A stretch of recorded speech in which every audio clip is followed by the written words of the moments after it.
Bismillah. Veux-tu que je commence par les bonnes nouvelles ou par les mauvaises? Josh leva les yeux au ciel et poussa un soupir. Par les mauvaises. Tu vas rester ici pour commencer un nouveau traitement la semaine prochaine. Encore de la chimio? Oui. Sarah s'efforçait de prendre un ton optimiste, mais ce n'était pas facile. Josh la regardait attentivement. Bon, dit-il, ce sera comme la dernière fois. Pas exactement. Ils vont sortir l'artillerie lourde, ce coup-ci, et essayer de détruire toutes les cellules cancéreuses. En plus des médicaments, tu auras aussi de la radiothérapie. Josh ouvrit de grands yeux. Je vais recevoir des rayons? Est-ce que je deviendrai tout vert ou bien phosphorescent? Sarah sourit. Non, et n'espère pas non plus acquérir des super-pouvoirs. C'est comme si tu passais une radio, mais avec une très forte dose de rayons X. Josh était un enfant intelligent. Il comprenait beaucoup plus de choses que la plupart des gens ne le pensaient. Et Sarah s'était toujours montrée honnête avec lui. Lorsqu'il la questionnait, elle lui disait la vérité sans pour autant entrer dans les détails. Josh semblait savoir quelle quantité d'informations il pouvait gérer, et comme beaucoup d'enfants souffrant d'une grave maladie, il faisait preuve d'une très grande maturité pour son âge. Parfois, il impressionnait Sarah par la façon dont il acceptait les choses. Il comprenait ce qu'était la mort bien mieux que n'importe quel autre enfant. Il n'en avait pas peur, mais il adorait la vie, et instinctivement, il essayait de profiter au maximum de chaque instant. Pourtant, durant un bref instant, il ne fut plus qu'un petit garçon comme les autres. « Est-ce que cela va faire mal » s'enquit-il d'une petite voix. « Non. » Elle résista à l'envie de le serrer dans ses bras. Elle savait que Josh avait passé l'âge de ce genre de diffusion. Il préférait faire face, comme maintenant, en redressant les épaules et en relevant le menton. « Alors ça va, dit-il. C'est tout ?»« Pas tout à fait. On va te poser de nouveau un cathéter Hickman. » Il en avait déjà eu un lors de sa première chimiothérapie. Le cathéter était introduit dans une veine et restait en place. Cela permettait d'administrer les différents médicaments et de prélever des échantillons de sang sans avoir besoin de procéder à des piqûres multiples, évitant ainsi à la fois de la souffrance et les risques d'infection. Ya Rabbi, shfi kul marid, ya Rabb. Mais je dormirai quand ils me feront tout cela, non? Oh oui, bien sûr. Est-ce que je vais encore être très malade? Sarah eut du mal à ne pas détourner le regard. C'est possible, Josh. Il te donnera quelque chose pour que tu n'aies pas de nausées. Est-ce la dernière fois que j'ai à subir tout cela? Nous l'espérons tous, mon chéri. Quand va-t-on commencer? Eh bien, voilà la bonne nouvelle. Le traitement ne débutera que dans quelques jours. Et en attendant, tu as le droit de rentrer à la maison. Tu pourras faire tout ce que tu veux. Nous irons acheter des DVD, des livres et tout ce que tu aimerais emporter à l'hôpital avec toi. Ils ont déjà des tonnes de choses ici. Est-ce que je reviendrai dans cette chambre ou bien je pourrai être avec les autres enfants qui sont en chimio? Oscar a la même maladie que moi et il m'a dit qu'il y avait un lit de libre dans sa chambre. Sarah respira à fond. La bonne nouvelle n'avait pas duré bien longtemps. Tu ne seras pas dans ce service, Josh. Tu iras dans une unité spéciale, tu auras ta propre chambre et tout ce dont tu auras besoin. Mais ce sera... Oh Seigneur! Comment prendre un temps dégagé pour lui annoncer qu'il serait mis à l'isolement pendant des semaines? Ce sera une chambre stérile pour éviter que tu n'attrapes une infection. Mais je vais mieux, je n'ai plus de fièvre. Ton traitement cette fois sera différent. Tu sais, n'est-ce pas, que la leucémie fait apparaître de mauvaises cellules dans ta moelle osseuse? Oui, c'est pour cela qu'ils me font des trous dans le dos, pour prendre de la moelle et regarder les cellules au microscope. Ce nouveau traitement est conçu pour éliminer toutes ces mauvaises cellules, mais il détruit aussi les bonnes. Le docteur Mike t'expliquera tout cela très bien, mais en résumé, cela veut dire que pendant quelque temps, tu n'auras plus cette moelle osseuse dont le travail consiste à faire du sang neuf et à te protéger des microbes. Qu'est-ce qui va se passer alors? On te donnera une nouvelle moelle. Au bout d'un moment, lorsqu'elle sera bien installée dans tes os, elle commencera à faire du nouveau sang, du sang parfaitement sain. Josh écoutait avec attention. Et alors je serai guéri? C'est ce qui est prévu, répondit Sarah avec un sourire. La chance que nous attendions tous. Cela veut... Oh lolo. Aïe, aïe. Cela veut dire que tu as trouvé mon papa. Aïe. Sarah retint son souffle. Elle n'avait jamais dit à Josh qu'elle recherchait son père biologique. Il n'avait jamais posé de questions et présenté leur voyage aux États-Unis comme l'occasion de visiter Disneyland et les visites à l'hôpital et chez le médecin comme un simple contrôle médical qu'ils devaient faire durant leur séjour à l'étranger. Avait-il entendu quelque chose ou lu ses emails? Qui est-ce? Sarah garda le silence. Rick s'était montré très clair à ce sujet. De toute façon, continua Josh, je le sais déjà. Aïe, aïe, aïe. Quoi? C'est l'ami... Oh lolo, c'est l'ami de Max, l'homme qui était en mariage. Rick, oh lolo, comment le sais-tu? Demanda Sarah stupéfaite. Je t'ai entendu quand tu parlais avec Ellie. Tu lui as promis de ne rien dire avant que le mariage ne soit terminé. Et tu le regardais d'une drôle de façon. Tu n'arrêtais pas de le dévisager. Vraiment. Elle était désemparée. Comment allait-elle expliquer cela à Rick? Jamais il ne croirait que Josh avait deviné tout seul la vérité. Il serait furieux. Comment se fait-il qu'il ne savait pas qu'il était ton papa? Josh hocha la tête. Ce sont des choses qui arrivent. Une femme peut tomber enceinte et avoir un bébé, mais si elle ne dit rien au papa et qu'ils ne vivent plus ensemble, il n'a aucun moyen de savoir qu'il a un enfant. Est-ce que جايحة elle couche مع راجل تلاقاتو في une soirée donc يعني est-ce que راه يتخمم شوية au moins خرجي معاه حبيه يحبك ومن بعد لا تطفرت ماشي واحد نتلاقى به عجبني راهو شباب منا تيكوش افيك شوية خدمي مخك يا مخلوقة. Mais maintenant il le sait. Ce fut au tour de Sarah de hocher la tête. Alors pourquoi ne vient-il pas me voir? Bonne question. Elle avait posé à peu près la même à Mike Randall lorsqu'il était venu lui annoncer que les résultats des analyses permettaient de procéder à une greffe de moelle. Rick et Josh étant parfaitement compatibles, mais Mike n'avait pas pu lui répondre et elle-même devait faire très attention à ce qu'elle allait dire à l'enfant. Tu sais quoi? Finit-elle par demander. Quoi donc? Je crois qu'il a peur de toi. Josh la dévisagea l'air étonné, puis il secoua la tête. Je ne suis qu'un enfant. C'est un adulte et il fait de la moto. Pourquoi aurait-il peur de moi? Entre parents peut faire peur, tenta-t-elle d'expliquer, surtout quand cela vous arrive brusquement. Soudain apparaît quelqu'un dont vous devenez responsable. Vous devez en prendre soin et l'aimer. Cela peut faire un choc. J'imagine. Josh la regarda attentivement. As-tu eu peur de moi? Elle sourit. Bien sûr, mais j'avais aussi très envie de t'avoir avec moi. Et tu sais que je t'aime plus que tout, n'est-ce pas? Elle le serra dans ses bras et lui donna un gros baiser sur le front. Josh fit la grimace, s'agitant pour essayer de se libérer. Il sera bien obligé de venir me voir, dit-il d'un ton décisif. Comment cela? Lorsqu'il me donnera sa moelle osseuse? Cette fois encore, Sarah garda le silence. Il était fort possible que tout ce que Josh verrait de Rick, ce serait la moelle qu'il recevrait. Comme elle aurait voulu lui éviter la souffrance de se sentir rejeté, mais le rejet était déjà là, puisqu'il connaissait l'identité de son père et qu'il attendait une visite qui ne viendrait sans doute jamais. Tu peux lui dire que ce n'est pas si effrayant que cela, dit le petit garçon. Oh, Josh. Elle eut un petit rire, si seulement ce pouvait être aussi facile. Je le ferai, promit-elle, mais ne compte pas trop là-dessus. Rick est peut-être plus craintif encore que je ne l'étais. Et puis, je n'avais pas trop le choix, pas vrai? Un beau jour, tu es apparu sur le pas de ma porte et... Elle lui adressa un sourire qui exprimait tout l'amour qu'elle lui portait. Et tu es le plus beau cadeau que j'ai reçu de toute ma vie. Josh hocha la tête très pensif. Alors tu pourrais peut-être m'offrir à mon papa. Oh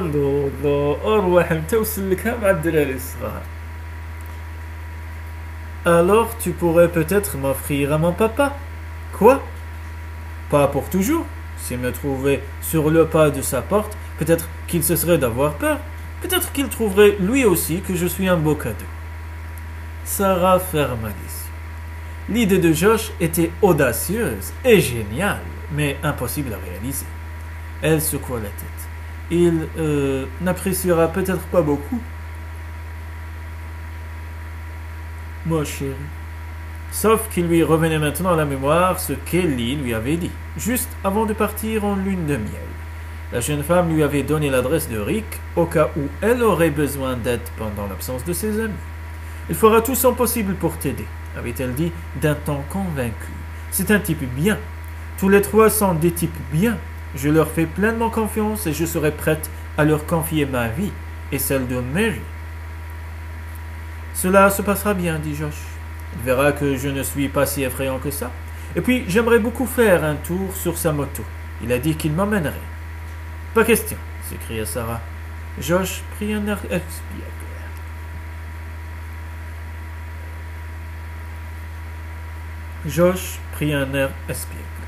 Tu as dit que je pourrais faire tout ce que je voudrais. Eh bien, je vais faire un tour en moto. Pourquoi? Ces machines sont affreusement dangereuses. Maman m'a dit que mon papa avait une moto et un blouson de cuir. Elle a dit aussi qu'il était le plus gentil et le plus bel homme qu'il y avait au monde.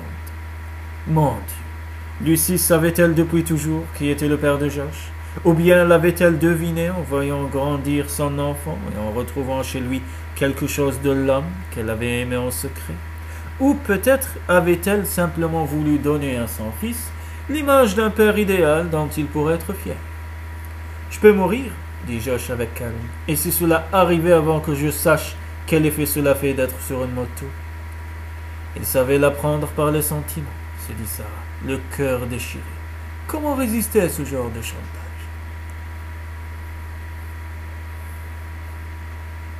Josh arborait à présent un grand sourire. Il avait pris l'avantage sur elle et tous deux le savaient. Ah, il bandit. Rick était en train de penser à Simon lorsqu'on sonna à sa porte.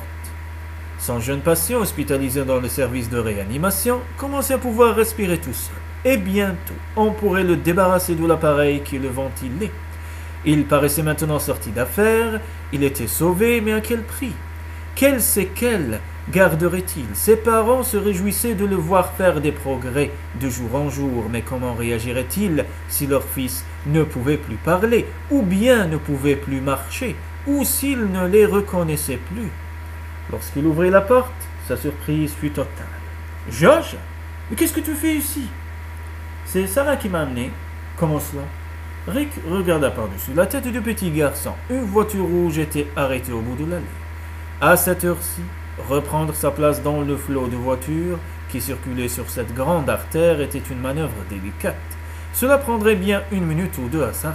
« Je suis venu vous voir, » dit Josh. Il affichait un air confiant, presque triomphant. Un air qui semblait dire « Tu ne peux pas me chasser parce que je suis ton fils. » Il avait un sac de voyage posé par terre près de lui. «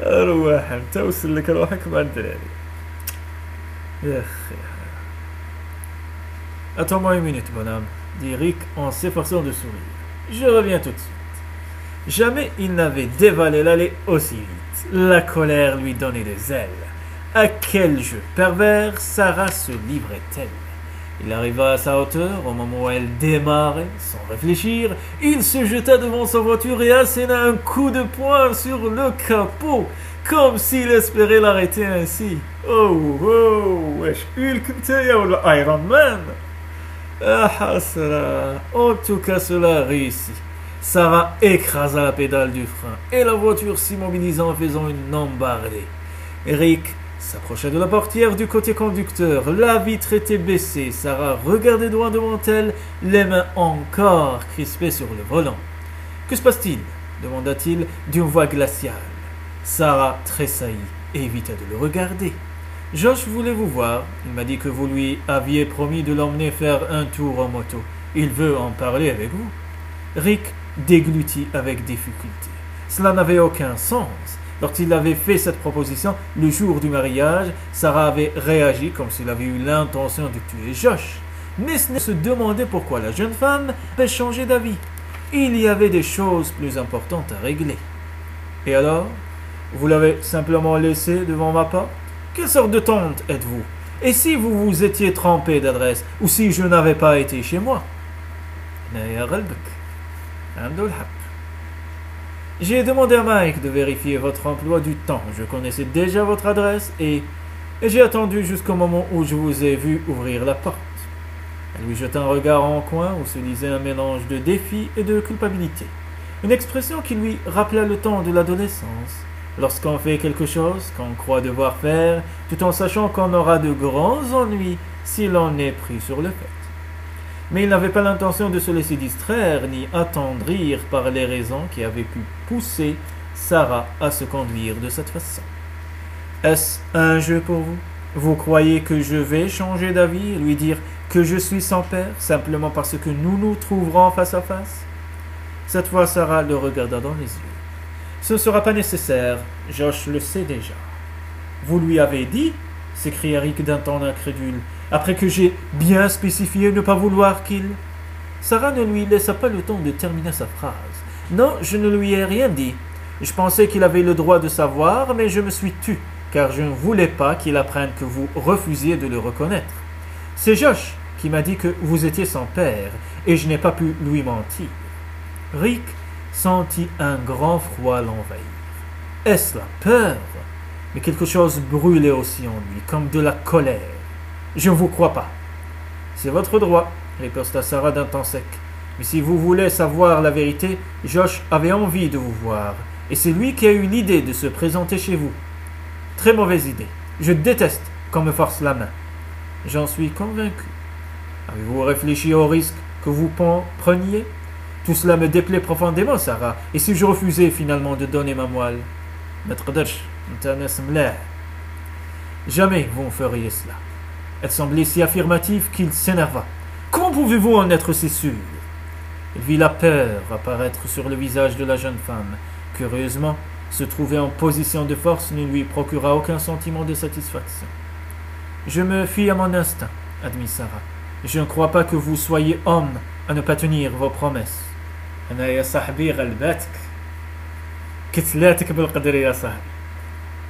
Ils savaient tous les deux qu'elle ne parlait pas du tour en moto qu'il avait proposé à Josh. Il était évident qu'il ne refuserait pas d'être donneur alors qu'une vie était en jeu, la vie de son fils. Mais maintenant, tout devenait plus compliqué. Et cela le mettait en colère de voir sa vie ainsi bousculée, d'être manipulé par une femme et un gamin qui se permettait d'échafauder des plans alors qu'il ne le connaissait même pas.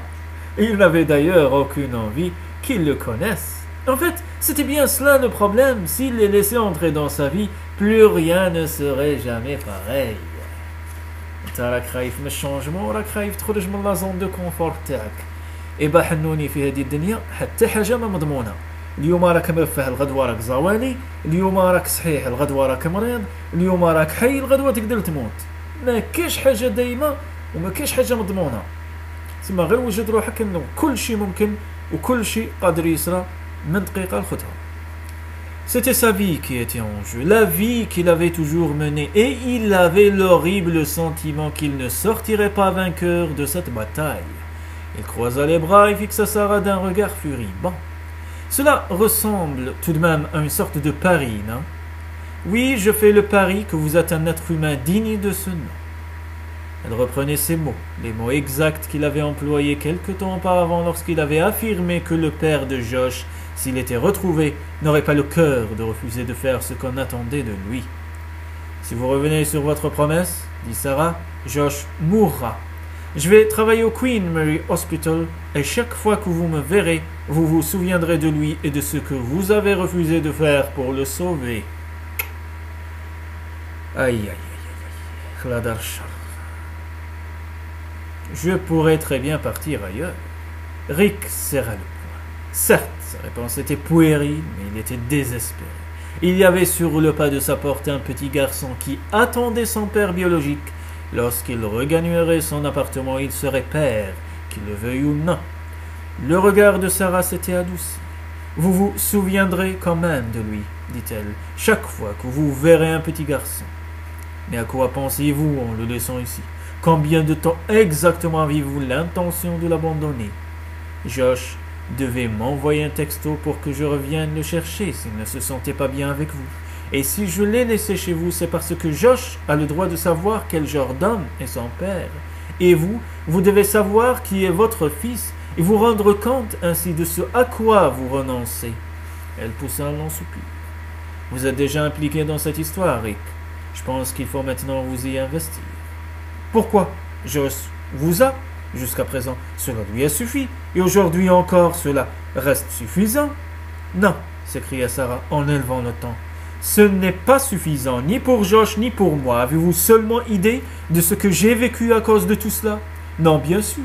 Vous voulez même pas y penser, vous préférez vous tenir à distance. Eh bien, laissez-moi vous dire une chose, j'ai dû tout sacrifier. Vous avez dit que vous n'aimiez pas quand on vous force la main, mais personne n'aime cela, Rick. Et moi, j'ai dû non seulement assumer le rôle de parent, mais aussi faire face à des problèmes auxquels personne n'a envie d'être confronté.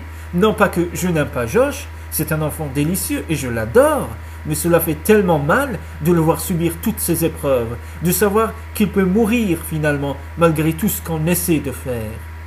Des larmes roulaient sur ses joues.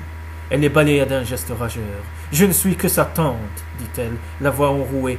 Vous êtes son père. Grandissez un peu et prenez vos responsabilités. » Elle tourna la clé de contact, mettant le moteur en marche. « Vous devez bien cela à Josh, et peut-être aussi à moi, pour avoir accompli si longtemps votre devoir à votre place. » Elle démarra aussitôt. Rick eut juste le temps de s'écarter. Il ne lui restait plus qu'à rentrer chez lui où un petit garçon l'attendait, assis sur le pas de sa porte.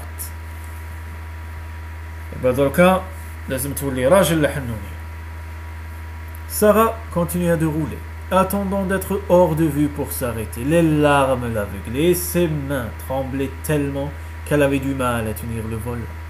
Arrivée près d'un parking, elle ralentit, gara sa voiture et coupa le moteur. Se penchant en avant, elle appuyait son front sur ses mains qui restaient crispées sur le volant. Ce qu'elle venait de faire, laisser Josh seul avec Rick, avait été l'acte le plus difficile à accomplir de toute sa vie, et elle n'était même pas sûre d'avoir eu raison de le faire. L'idée que Rick emmène Josh sur sa moto était déjà terrifiante. L'enfant était si fragile, si vulnérable, mais le laisser avec un homme qui pouvait lui briser le cœur était encore bien pire. Elle ne pouvait même pas rester près de lui et observer ce qui se passait, parce que dans ce cas, la démarche elle-même aurait perdu tout son sens. Il lui était impossible de savoir comment se déroulait la rencontre. Tout ce qu'elle pouvait faire, c'était attendre. Elle devait avoir confiance. Et c'était le cas. Elle faisait complètement confiance à Josh. Elle croyait dans son intelligence, son courage et sa maturité. Alors qu'elle commençait à se calmer et à sécher ses larmes, elle prit conscience d'autre chose. Sans pouvoir se l'expliquer, elle faisait aussi confiance à Rick. يا ربي يا كريم اشفي كاع المرضى وهون عليهم وخفف عليهم وجاعهم يا رب والله لا تبلي مؤمن يا ربي يا العزيز اللهم